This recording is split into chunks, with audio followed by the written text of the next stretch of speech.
흔들리는 이 국장 속에서 또 샴푸향을 느껴봐야죠 우리.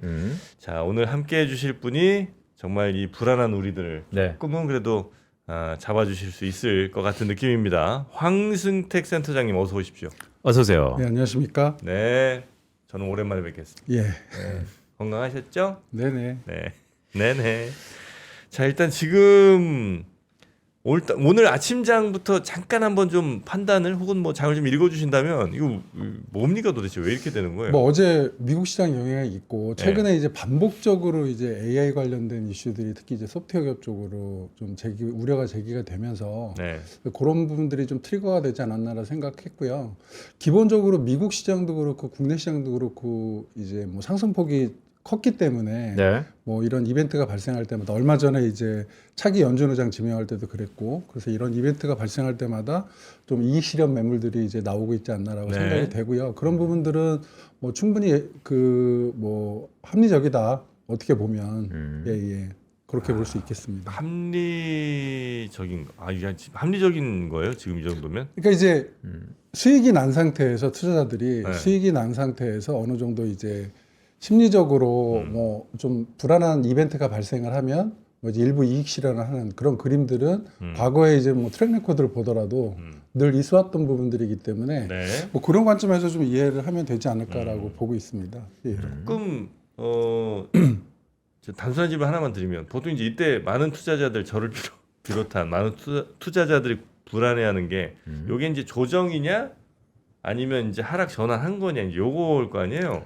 그렇죠. 여러 가지 이게 판단하기 매우 어려우시겠습니다만 이 센터장님 보실 때는 어떤 쪽으로 더 보십니까? 늘 물어보시는 조정할 때마다 이제 물어보시는 부분인데 네.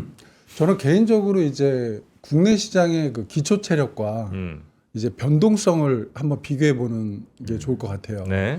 사실은 국내 시장 같은 경우는 뭐 삼성전자, 하이닉스 반도체를 중심으로 해서 수익들이 좀 급격하게 증가를 하고 있습니다. 저희들이 과거에 작년 하반기 올해 초에 예상했던 것보다 실적들이 더 잘 나오고 있어서 이익 추정치를 상향 조정하고 있고요. 네. 실질적으로 그 외의 기업들도 뭐 실적이 나쁘지는 않습니다. 예, 그러니까 기업이익이 증가하고 있다라는 구간이고요. 일단 첫 번째로. 네. 두 번째로는 정부의 이제 자본시장 활성화 정책이 최근에 코스닥 시장 활성화 정책까지 더해서 네. 일단 정책적인 뒷받침이 굉장히 공격적으로 진행이 되고 있다. 그리고 앞으로 이런 부분들이 그 실제로 이제 실행될 것이다라는 측면까지 감안을 하면 전체적으로 국내 시장의 기초 체력은 뭐 상당히 강하다라고 생각을 하고 있고요. 반면에 이제 변동성을 비교를 해보면 변동성 같은 경우는 얼마 전에 이제 시작됐던 차기 연준 의장의 매파적인 성향에 대한 우려, 그다음에 최근에 이제 AI 소프트웨어 중심으로 해서 수익 실현에 대한 우려 이런 부분들이 이제 그 대두가 되고 있는 부분이고 네. 그래서 기술주들이 빠지고 있는데 제 개인적인 생각으로는 이 기초 체력 대비해서 변동성이 작다라고 생각을 하고 있어요. 그래서 물론 이제 조정 구간이 얼마까지 갈 거다라고 명확하게 답변 드리긴 어렵지만 이게 하락 전환은 아니다라고 생각은 하고 있습니다. 하락 전환은 아닌 걸로 보인다. 예. 그럼 됐죠. 뭐 그걸까봐 많이 걱정했습니다. 근데 반도체 쪽 기업 이익들이 네. 이번에 뭐 1분기 실적 발표 이후에도 그 애널리스트들이 상향 조정을 했었고 그다음에 적어도 뭐 내년까지 실적에 대한 이슈는 뭐 크지 않기 때문에 네. 뭐 크게 뭐 그런 부분에 대해서 실적에 대한 우려는 뭐 없을 걸로 보고 있습니다. 그럼 이제 지수가 오늘은 그렇다 하더라도 이제 시계를 좀 넓혀봐서 다시 한번 상승하려면 아니 반등하려면 결국에는 반도체가 움직여야 되는데 이번 반도체 이익 사이클이 그러면 아까도 말씀 주셨지만 과거와는 뭐가 다른 건가요? 일단은 작년에 이제 그 2025년에 반도체 상승 때는 초반에는 HBM을 기반으로 해서 상승을 했잖아요. 실적이 좋아지면서 하이닉스 중심으로 해서 이후에 이제 AI 커버리지가 늘어나면서 기존의 레거시 메모리 쪽으로도 수요가 굉장히 급증을 했습니다. 서버 교체 수요까지 물론 겹쳤고요. 근데 문제는 이제 그 레거시 메모리 쪽에 애널리스트들이 얘기를 하지만 그 레거시 메모리 쪽에 공급이 제한되고 있어요. 그래서 가격이 계속 올라가는 상황이죠. 근데 이런 상황이 적어도 내년 상반기까지는 크게 변하지는 않을 거라는 거죠. 물론 이제 가격이 공격적으로 좀 올라가는 거에 대한 부담은 좀 있긴 하지만 네. 그럼에도 불구하고 수요는 최근에 글로벌 기업들 뭐 구글도 그렇고 메타도 그렇고 마이크로소프트도 그렇고 실적 발표 컨퍼런스 콜 들어보면 어쨌거나 저쨌거나 투자는 공격적으로 하겠다라는 얘기는 분명히 하거든요. 네. 수익에 대한 얘기는 뭐 공격적으로 못 하더라도 그럼 결국에는 이런 기업들이 인공지능에 대한 투자를 공격적으로 한다라는 것 자체는 결국엔 국내 반도체 기업들한테는 굉장히 호재입니다. 실적에 대한 부분들 가시성이 올라가고 있다라는 거죠. 그래서 과거하고 다르게 이제 이 중장기 실적에 대한 가시성이 굉장히 올라오고 탄탄하다, 신뢰가 높다라는 측면에서 뭐 그런 부분에서 긍정적이다라고 보고 있습니다. 지금 우리 센터장님은 혹시 우리 장을 상단 5,800 보셨었어요? 저희가 이제 5천 초기에 연초에 이제 5,600에서 그 네. 이익 추정치 상향하면서 5,850 정도까지 봤었고요. 아, 예, 그래요? 지난주에 5,850까지 봤었고 실질적으로 지금 뭐 반도체 부문의 이익 전망치들이 계속 상향 조정하고 되고 있고 뭐 방산 부분이나 뭐 그 외에 다른 이제 자동차 부분, 특히 이제 방산 부분도 실적이 개선이 되고 있고 그래서 그런 부분들을 감안을 했을 때는 뭐 충분히 그 이상도 가능하다라고 보고 있고요. 네. 그러니까 지금 퀀트 쪽에서 나오는 이제 올해 예상되는 순이익이 뭐 그 코스피 쪽에서 370조 원 정도 되는데 네. 이게 뭐 유지가 되거나 아니면 이거 이상이 나올 가능성이 있다라고 보면은 내년 실적을 이제 끌고 들어오는 거죠 시장에.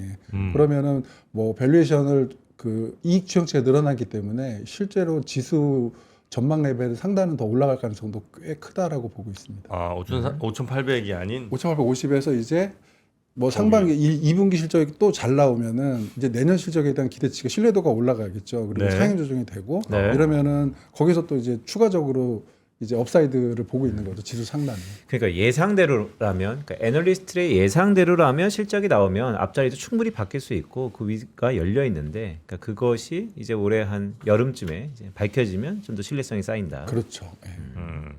지금 뭐 여러 섹터들 다 이렇게 쭉 보고 계시겠습니다만 가장 그래도 이런 혼란들을 잘 이겨낼 섹터는 업종은 어디로 판단하고 계십니까? 뭐 1등은 반도체고요. 반도체. 반도체고. 예. 그래서 뭐 삼성전자, 하이닉스 뭐 이런 쪽에 대한 실적에 대한 뭐 뷰 자체는 여전히 견고하고 네. 그 외에 이제 뭐 자동차 같은 경우도 과거에 보면은 왜 우리가 그 뭐 두산이나 SK 하이닉스나 뭐 특히 뭐 한화나 이런 방산 이런 반도체 방산 이런 기업들이 예전에는 성장주가 아니었잖아요. 네. 예, 근데 이제 이런 기업들이 그 뭐 이제 그 시장의 환경 변화 이런 거에 대응을 하면서 이제 그 새로운 제품 그다음에 뭐 매출 이런 것들이 이제 공격적으로 상승하면서 성장주 관점에서 좀 쳐다보고 있다라는 거죠. 네. 그래서 자동차 같은 경우도 최근에 이제 로봇 관련된 이슈들이 이제 CES부터 굉장히 부각이 됐잖아요. 네. 그래서 뭐 그 예를 들어서 자동차 관련된 기업들 뭐 현대차, 기아차 등등등 이런 기업들도 관련된 이제 부품주나 이런 것들도 뭐 로봇 관련된 뭐 실제 이제 양산이라든지 그다음에 뭐 흑자 전환이라든지 이런 이슈에 따라서 일단은 추가적으로 성장주로 변모할 수 있다라고 네. 생각이 되고 있기 때문에 뭐 자동차 쪽에 대한 의견도 뭐 긍정적으로 가져가고 있고요.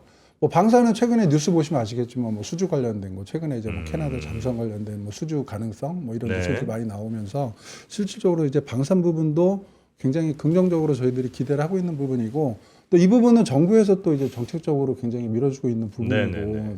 찾아보니까 내년에 뭐 방산 R&D 예산이 20% 가까이 19.4% 정도 증가를 하고 네. 뭐 방위력 부분도 뭐 12% 증가하고 또 거기다 이제 민관 또 이제 융합 기술 융합 뭐 이런 정책적인 뭐 그 캘린더도 갖고 있어서 뭐 기업 민간 기업 투자 이런 부분도 활성화될 걸로 보고 있기 때문에 일단은 방산 쪽도 굉장히 긍정적으로 보고 있고 플러스 알파로 이제 스페이스X 관련된 우주 항공 이런 쪽 이제 우리나라는 발사체 관련된 이슈들이 있잖아요. 네. 그래서 이런 부분들도 사실은 좀 긍정적으로 좀 그 들여다보면 좋지 않을까라고 보고 있습니다. 네. 반도체, 자동차, 방산, 우주항공 그리고 이제 추후에 이제 뭐 연준의장 지명이 되고 최근에 그 이제 어제 미국에서 이제 고용이 안 좋으면서 사실은 네. 고용이 안 좋게 나오면서 3월 달에 이제 그 금리 동결 가능성이 낮아졌단 말이에요. 90에서 75%. 물론 이제 3월 달에 금리 인하를 하지는 아직 여전히 이제 안 할 가능성이 높지만 이제 어쨌든 뭐 신임 연준의장 취임하고 나서 금리 인하 국면에 들어가면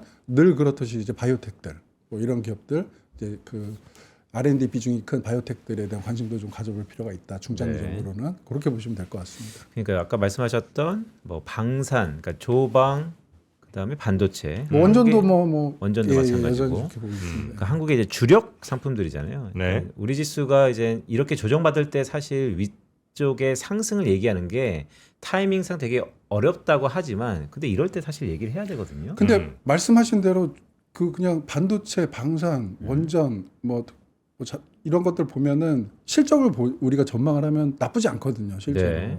네. 그러면은 실적이 기반되는 기업들의 주가는 절대 중장기적으로 빠지지는 않습니다. 네. 네. 그거 좀 감안하셔서 실적과 연결해서 연결해서 좀 들여다보는 그런 관점이 좀 필요하지 않을까라고 보고 있습니다. 그러니까요. 그래서 물론 이제 기업이 이전과 달리 돈을 버니까 그렇기 때문에 이렇게 조정이란 조정이 우리에게 기회일 수 있는 건데 근데 보통 시청자분들이 뭐 일희일비하지는 않죠. 하지만 오늘은 참 두려운 날입니다. 리스크 얘기를 좀 해볼까요?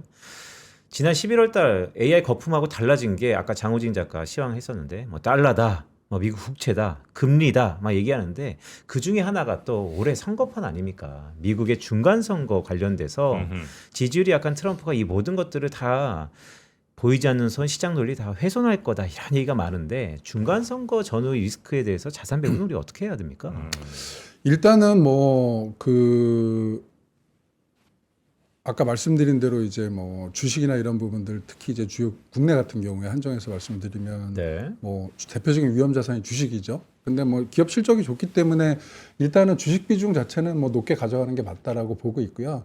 근데 대신에 이제 이런 그 조정이나 뭐 이런 변동성이 좀 있는 장에서는 어느 정도 이제 추가 투자할 수 있는 그 현금을 같이 어느 정도 일정 비중 정도는 같이 가져가는 것도 그래서 뭐 좋은 기업들, 과대 낙폭한 기업들이나 뭐 내러티브가 새로운 테마 뭐 이런 기업들의 투자할 여력을 좀 같이 가져가는 게 좋다라고 보고 있고요. 그 중간 선거 관련해서는 뭐 엄청나게 사실은 변수가 되는 건 맞습니다. 그 사실은 중간 선거 결과 이후에 이제 트럼프 대통령의 행동 방식에 대한 기대, 그러니까 예상이 전혀 안 되는 상황이긴 한데 네. 또 거꾸로 통상적으로 과거 이제 트랙 레코드를 들여다 보면은 우리가 뭐 이제 주식에서 세로나 뉴스에 팔고 뭐 등등등 그런 얘기들이 있잖아요. 네. 그래서 어떻게 보면 또 중간 선거 끝나면은 이 변동성이 해소되는 거죠. 불확실성 해소. 네, 불확실성 변동성이 해소되면서 주가가 오르는 경우도 뭐 있습니다. 그래서 그런 부분도 같이 좀 감안을 해야 되지 않을까라고 보고 있고요. 네. 뭐 미리 주식을 팔고 넘어갈 필요는 없다라고 생각을 하고 있어요. 그래요? 예. 그래서 뭐 아까 말씀드린 대로 추가 투자 여력을 같이 가져가면서 좀 하락시 매수하는 전략으로 가는 게 오히려 뭐 좋지 않을까. 왜냐하면은 지금 글로벌하게 보는 뭐 AI, 로봇, 방산 마켓이 시장이 산업이 네. 앞으로 망가질 가능성은 제한적이다 거의 없다라고 봐도 무방하다는 거죠. 그래서 그런 것 산업을 지금 그 주도하는 주요 섹터들의 일단 전망 자체가 나쁘지 않기 때문에 네. 뭐 일단은 저가 매수 그럴 때는 하락 시에는 저가 매수하고 변동성장에 대응하는 게 맞지 않을까라고 보고 있습니다.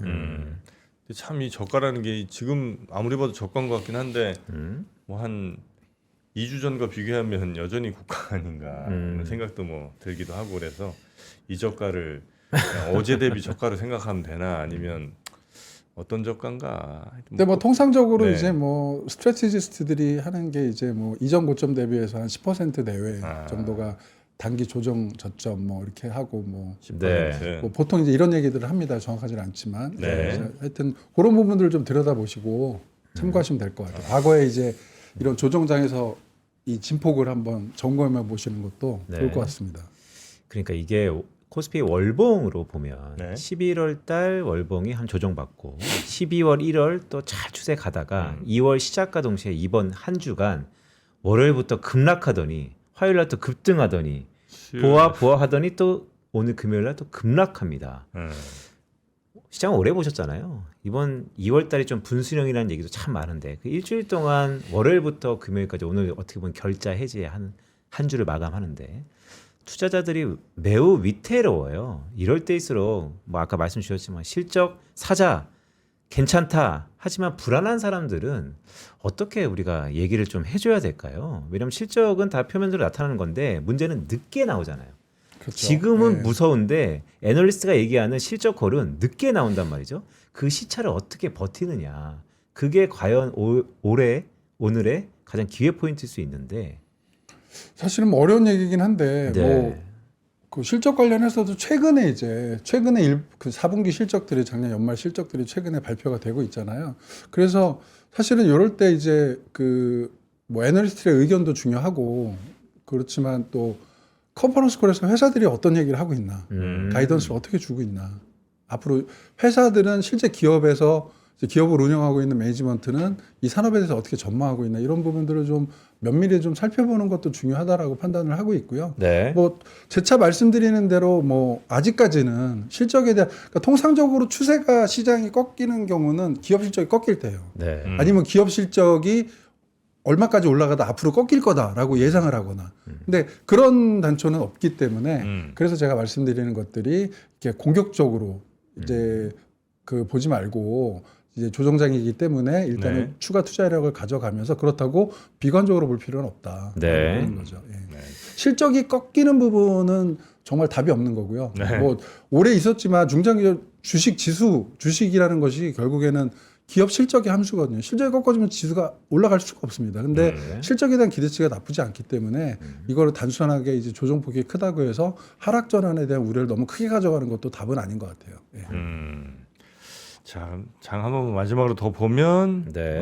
막폭은 그래도 조금 회복이 네. 됐네요. 네, 매도 사이트가 한번 셨으니까. 예, 3.4% 정도 코스피 빠지고 네. 코스닥도 3.4% 비슷하게 빠진 상황입니다. 아, 그러니까 지금 우리 센터장님 말씀 들어보면 지금 그렇게 크게 불안해할 건 아닌 것 같고. 사실 이제 올해 여의도에서 살아남거나 예. 올해 자기 뷰를 얘기하시는 분들의 공통 분모가 이렇게 흔들릴 때 기승전 펀더멘트. 제 황스태 센터장은 기업 실적을 봐라. 실적이 무너지지 않고 꺾어지는 적은 없었다. 네. 그 말이 좀 맞는 네. 것 같습니다. 그럼 이제 우리 투자자분들도 뭐 여러 이런저런 말씀들 잘 한번 들으시면서 뭐가 더 맞는 얘기인가를 한번 잘 판단을 또 해보셔야 되겠죠. 그러면 저는 조금 더 시장을 긍정적으로 보면서 실제 꺾이지 않는다면 좀 더 이런 날들 모아 가도록 하겠습니다. 괜찮을까요?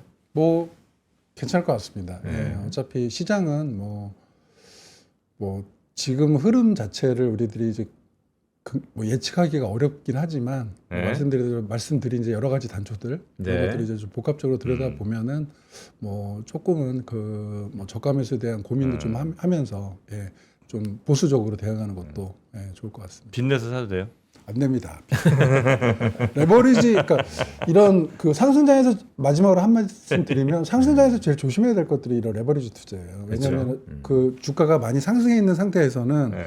약간의 이벤트로 주가 변동폭이 커질 수밖에 하락폭이 없거든요. 클 수 있으니까. 예, 그때 레버리지 투자를 잘못하게 되면 큰일 납니다. 예. 그러니까 뭐 주가가 물론 이제 그 굉장히 이제 주가가 안 움직이는 안전한 뭐 주식이라면 모르겠지만 네. 그렇지 않은 경우 이제 뭐 레버리지 투자는 이런 장에서는 자제하는 게 맞지 않을까 보고 있습니다. 알겠습니다. 사람이 또 되게 불안해지면 또 자꾸 헛손질을 하거든요. 네, 그러니까 그렇게는 하지 마시라는 말씀까지 오늘 듣도록 하겠습니다. 황승택 센터장님, 네. 오늘은 요 정도요. 됐습니다. 또, 마무리하고요. 예, 다음 고맙습니다. 기회에 또 뵙도록 하겠습니다. 네. 고맙습니다. 고맙습니다. 네.